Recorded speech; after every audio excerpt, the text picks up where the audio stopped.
जय हिंद। रसिया ने यूक्रेन के ऊपर अटैक किया हुआ है। इससे रसिया की अर्थव्यवस्था को क्या खतरा उत्पन्न हो रहा है और यूक्रेन को कौन से देश सपोर्ट कर रहे हैं, आइए हम लोग यहां पर समझते हैं। आप देखिए साथियों, इस प्रकार से ग्लोब बनाया, 0 डिग्री भारत देश, यहां पर यूक्रेन है और ये है रसिया देश। रसिया ने यूक्रेन के ऊपर अटैक किया हुआ है। इस अटैक से रसिया का एक दिन में कितना खर्च हो रहा है? 1 लाख करोड़ रुपए खर्च हो रहा है। 1 लाख करोड़ रुपए खर्च हो रहा है, यानी स्पष्ट हुआ कि लंबे समय तक रसिया यूक्रेन के ऊपर अटैक नहीं कर सकता है, आक्रमण नहीं कर सकता, युद्ध लगातार वो जारी नहीं रख सकता है, क्योंकि 1 लाख करोड़ रुपए खर्च करना आसान नहीं है, पहली बात। दूसरा, यूक्रेन देश भी युद्ध में तत्परता दिखा रहा है और यूक्रेन को लोग बाग सपोर्ट कर रहे हैं। जैसे जब से युद्ध शुरू हुआ है, जब से लेकर के अभी तक 55 लाख करोड़ रुपए विभिन्न देशों ने यूक्रेन को सपोर्ट किया है। और साथों साथ में जो नाटो मेंबर है, नाटो में 30 देश है, इस 30 में से 24 देश भी यूक्रेन को समर्थन में आ गए हैं, उसको सपोर्ट कर रहे हैं।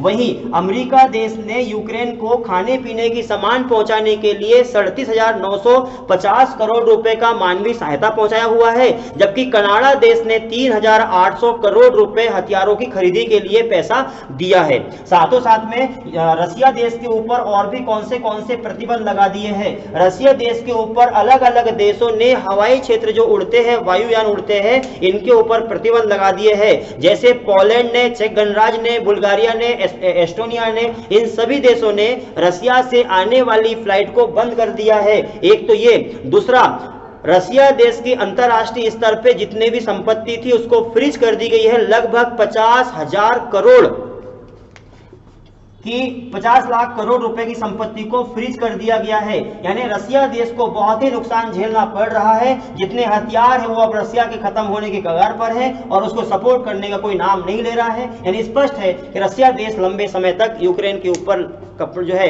आक्रमण नहीं कर सकता है। रसिया देश के बैंकों के ऊपर प्रतिबंध लगा दिया गया है। रसिया देश के बड़े बड़े 6 बैंक, जिसमें सबर बैंक, वीटीबी बैंक, बड़े बड़े बैंक है, इनके ऊपर स्विफ्ट कोड के माध्यम से, मैंने उस दिन करवाया था आपको कि जो स्विफ्ट कोड होता है, इस स्विफ्ट कोड अंतरराष्ट्रीय स्तर पर, जैसे एक होता है IFSC कोड, इस IFSC कोड भारत देश की भौगोलिक सीमा के भीतर आप IFSC कोड के माध्यम से पैसा ट्रांसफर करते हैं, जबकि भारत देश में विदेश में आप पैसा ट्रांसफर करेंगे तो स्विफ्ट कोड के माध्यम से करते हैं। यानी स्पष्ट हुआ कि स्विफ्ट कोड के माध्यम से रसिया देश के जो 6 बड़े बैंक है उसको प्रतिबंध लगा दिया गया है। तो सोच सकते हैं कि अंतरराष्ट्रीय स्तर पर रसिया अलग थलग पड़ चुका है। वहीं नाटो ने एक निर्णय लिया हुआ था। अब नाटो क्या है ये देखो, इस प्रकार से ग्लोब 0 डिग्री, ये है अटलांटिक महासागर। अटलांटिक महासागर में नॉर्थ अटलांटिक महासागर के आसपास के देशों का समूह 1949 में बना हुआ था, जिसका नाम था नाटो,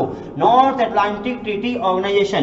तो इसमें क्या हुआ था, सन 2002 में नाटो ने एक निर्णय लिया हुआ था, एक रूल्स बनाया था। उस रूल्स का नाम है प्राग 2002 समझौता।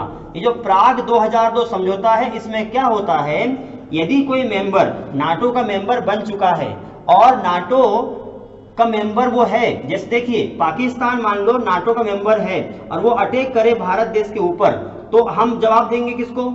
पाकिस्तान को।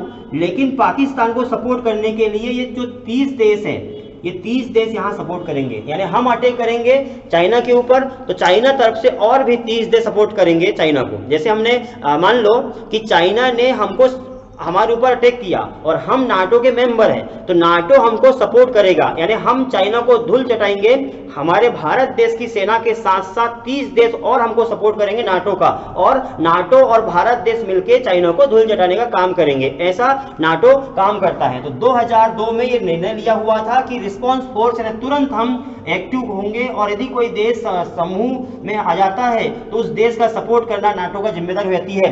तो रसिया देश ने यूक्रेन का सपोर्ट जो है, रसिया देश ने यूक्रेन के ऊपर अटैक किया हुआ है तो नाटो इसका सपोर्ट कर रहा है। यानी आप सोच सकते हैं कि नाटो मिलकर के इसके ऊपर अटैक करेंगे और रसिया को और भी अर्थव्यवस्था में नुकसान पहुंचाने का काम करेंगे। साथों साथ में जो यूक्रेन देश है, यूक्रेन देश में सूरजमुखी का तेल ज्यादा होता है। विश्व का 70% सूरजमुखी का तेल यूक्रेन में होता है। यानी युद्ध होने से यूक्रेन में जो सूरजमुखी प्रोडक्शन हो रहा था वो बंद हो जाएगा और सूरजमुखी का तेल बहुत महंगा हो जाएगा। वहीं भारत देश का जो गेहूं है, ये गेहूं अंतरराष्ट्रीय बाजार में पहुंच सकता है, क्योंकि विश्व में सर्वाधिक गेहूं का उत्पादन करने वाला देश चाइना है, लेकिन कम क्षेत्र में ज्यादा करता है यूक्रेन, और यूक्रेन में चल रहा है युद्ध। तो युद्ध चलने के कारण यूक्रेन देश में प्रोडक्शन नहीं होगा गेहूं का, तो इससे हम लोग अंतरराष्ट्रीय स्तर पर गेहूं की सप्लाई कर सकते हैं और तत्कालिक हम लोग लाभ कमा सकते हैं गेहूं को बेच करके।